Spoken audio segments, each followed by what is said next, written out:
வணக்கம். ஜெய்ஹிந்த்.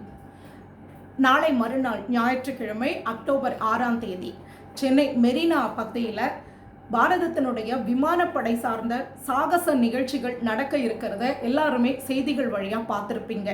இந்த விமானப்படை வீரர்கள் அவர்களுடைய தீரம், நம்ம விமானப்படையினுடைய பலம், இதை இந்த உலகத்துக்கு பறைசாற்றக்கூடிய இந்த தேசிய திருவிழாவுக்கு நாம் எல்லாரும் வந்திருந்து உற்சாகமாக அவங்கள வாழ்த்துக்களையும் நம்மளுடைய பிரார்த்தனைகள் எப்பவுமே அவங்களுடைய நலன், வெற்றி, பாதுகாப்புக்காக இருக்குங்கிறதையும் தெரியப்படுத்துறதுக்கான ஒரு நல்வாய்ப்பு இது. இதை நாம் எல்லாரும் தவறாமல் பயன்படுத்திக்கணுன்றது தான் என்னுடைய வேண்டுகோள். பிராந்திய முக்கியத்துவமும் பாதுகாப்பு துறையில் கேந்திர முக்கியத்துவமும் வாய்ந்த இந்த சென்னை பகுதியில் விமானப்படையினுடைய இந்த மாதிரியான ஒரு சாகச நிகழ்வு நடக்க இருக்கிறது உலக அரங்கில் கவனிக்கப்படக்கூடிய விஷயம்.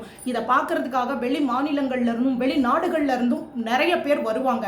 அப்படிப்பட்ட ஒரு நிகழ்வுல உள்நாட்டு மக்கள் பெரும் திரளா ஒரு தேசிய திருவிழாவாக அதை கொண்டாடும் போது தான் அது நிகழ்ச்சி முழுமையான பூரணத்துவம் கிடைக்கும். அதுதான் சர்வதேச அரங்கில் நம்ம நாட்டுக்கு கிடைக்கக்கூடிய, நம்ம விமானப்படை வீரர்களுக்கு கிடைக்கக்கூடிய ஒரு உண்மையான கௌரவமாக இருக்கும்.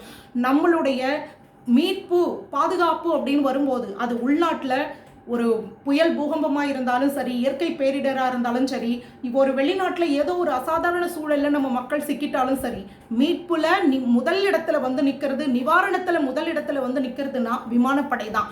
எந்த இடத்துலையும் எந்த சூழல்லையும் நம்ம மக்களை பாதுகாக்கிறதுக்காக முதல்ல களமிறங்கக்கூடிய அந்த விமானப்படை, அந்த வீரர்கள் அவங்களுடைய விமானப்படையினுடைய பலத்தையும் நம்ம வீரர்களுடைய தீரத்தையும் இந்த உலகத்துக்கு பறைசாற்ற மாதிரி ஒரு சாகச நிகழ்வு நடத்தும் போது அது நம்மளுடைய குடும்ப விழா, நம்ம நாட்டுடைய தேசிய திருவிழா.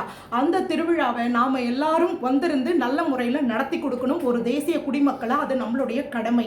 இந்த உள்நாட்டு தயாரிப்பு அப்படின்னு பிரமிக்கக்கூடிய தேஜாஸ் விமானத்துல இருந்து வல்லரசு நாடுகளே வியந்து பார்க்கக்கூடிய, அவங்களுக்கே சவால் விடுற இடத்துல இருக்கக்கூடிய ரஃபேல் விமானம் வரைக்கும் எல்லா விமானங்களும் இதுல பங்கேற்கும்.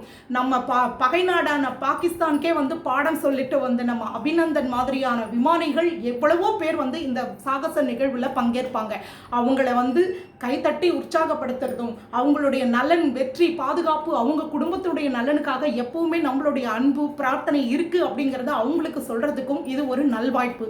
இந்த விழாவில் நாம் உற்றார் உறவினர் குடும்பம்னு பங்கேற்கிறத விட இன்னும் முக்கியமான விஷயம் வளர்கிற தலைமுறையை, பள்ளி கல்லூரி மாணவர்களை நம்ம அதிகமாக கூட்டிகிட்டு போகிறது தான். ஏன்னா ஒரு கலாச்சார சீரழிவு, போதை, இந்த மாதிரி ஒரு தடுமாற்றத்தில் இருக்கிற பல சமூக சீரழிவை நம்ம கண் முன்னாடி பார்த்துட்டு இருக்கோம். இப்படிப்பட்ட மாதிரி ஒரு தேசிய திருவிழாவுக்கு நம்ம அந்த மாதிரி வளர்கிற பசங்களை கூட்டிகிட்டு போகும்போது நம்ம நாடு எவ்வளோ வலுவாக இருக்குது, நம்ம நாட்டுடைய பாதுகாப்பில், மீட்பில் அந்த விமானப்படை எவ்வளோ பெரிய பங்களிப்பை கொடுக்குதுன்றது அவங்களுக்கு தெரிய வரும். அதில் இருக்கக்கூடிய எவ்வளவு அச்சுறுத்தல் கிடையில அவங்க இந்த மாதிரி பாதுகாப்பு பணியில் இருக்காங்க அப்படின்ற விஷயங்கள்லாம் அவங்களுக்கு தெரிய வரும்போது தான் நம்ம நாடு எவ்வளவு பெரிய ஒரு பாதுகாப்பான வலுவான நாட்டில் நம்ம பிறந்திருக்கோம் அப்படிங்கிற அந்த பெருமிதம் வரும். அப்பதான் நம்ம எவ்வளவு பொறுப்பாக நடந்துக்கணும் அப்படிங்கிற அந்த அக்கறை வரும். இப்போ இருக்கக்கூடிய இந்த வலுவான ஒரு விமானப்படை, இந்த மாதிரியான தேசிய பெருமிதங்கள் எல்லாம் நம்ம தலைமுறையில் அடுத்த கட்டத்துக்கு கொண்டு போறதுக்கு நாம எப்படிப்பட்ட பங்களிப்பை கொடுக்கணும் அப்படின்ற அந்த அக்கறையெல்லாம் அவங்களுக்கு வரும். நம்மளுடைய வளர்ற தலைமுறை தடுமாறாம, திசை மாறாம இருக்கிறதுக்கு இந்த மாதிரியான பொறுப்பான தேசிய திருவிழாக்கள்ல நம்ம கொண்டு போய் காட்டுறது அப்படின்றது ஒரு வகையான உளவியல் சிகிச்சை. அதை நாம கண்டிப்பா அதை செய்யணும். இன்னொரு பக்கம் இந்த தேசிய திருவிழா அப்படின்னும் போது, விமானப்படையுடைய சாகசம் போது வெளி மாநிலம், வெளிநாடுகள்ல இருந்தெல்லாம் வருவாங்களே, அப்போ அங்கே எதுவும் பாதுகாப்பு அச்சுறுத்தல் வருமோ அப்படின்ற ஒரு பயமும் உங்களுக்கு வரலாம். ஆனா அதுக்கான வாய்ப்பே இல்லை.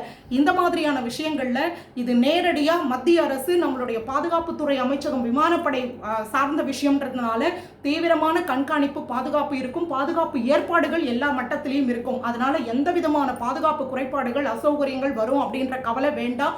எல்லாரும் குடும்பத்தோட வந்துருங்க முடிஞ்ச வரைக்கும். ஏன்னா அதிகமான மக்கள் கூடுவை அப்படின்றதுனால எல்லாருமே பொது போக்குவரத்தை பயன்படுத்த பாருங்க. வெளி மாநிலம், வெளிநாடுகள்ல இருந்து வர்றவங்க கூட அதுக்கு தகுந்த முன்னேற்பாடுகளோட வந்தீங்கன்னா பல அசௌகரியங்களை தவிர்க்க முடியும். உங்களுக்கு தேவையான குடி தண்ணீர், சின்ன உணவுப் பொருட்கள் இதையெல்லாம் கையில் வச்சுட்டிங்கன்னு சொன்னால் எந்த ஒரு அசௌகரியமும் இல்லாமல், கையில் கண்டிப்பாக ஒரு அடையாள அட்டையும் வச்சுருந்தோம்னு சொன்னால் எந்த குறைபாடுமே இல்லாமல் நம்ம நிச்சயமாக இந்த நிகழ்ச்சியை நல்ல முறையில் பார்க்க முடியும்.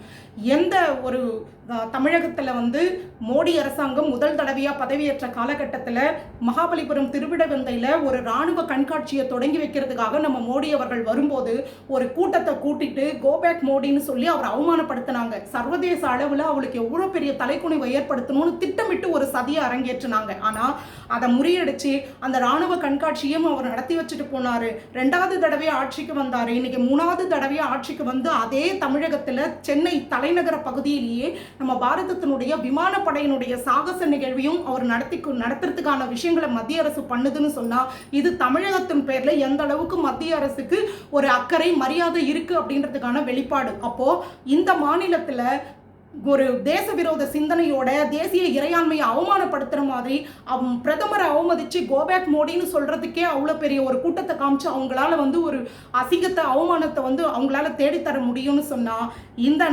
தமிழகத்தில் எவ்வளவு தேசியவாதிகள் இருக்கும், தேசிய இறையாண்மையை மதிக்கக்கூடிய பாதுகாப்பு படையை மதிக்கக்கூடிய மக்கள் எவ்வளவு பேர் இருக்கும் அப்படிங்கிறத அந்த தேச விரோத கூட்டத்துக்கும் வெளிநாடுகளுக்கும் நம்ம மேல அன்பும் மரியாதையும் வச்சிருக்கக்கூடிய மோடி அரசாங்கத்துக்கும் நாம திருப்பி காட்டுறதுக்கான ஒரு நல்ல வாய்ப்பு இது.